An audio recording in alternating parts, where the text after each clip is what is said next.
呢啲兇猛嘅野狼，一定要打到四肢凌亂，等其他人聞到骨肉嘅血腥，就知道死亡嘅慘痛，以後一定唔敢翻嚟。你錯啦！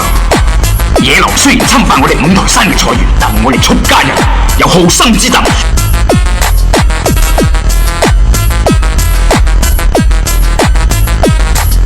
我哋唔會殺生，只係打傷狼嘅牙。你咁仲係唔啱，你哋只係打傷狼嘅牙，唔去殺死佢哋。啲狼恢復元氣之後，就會聯群結隊嚟侵犯你哋五台山。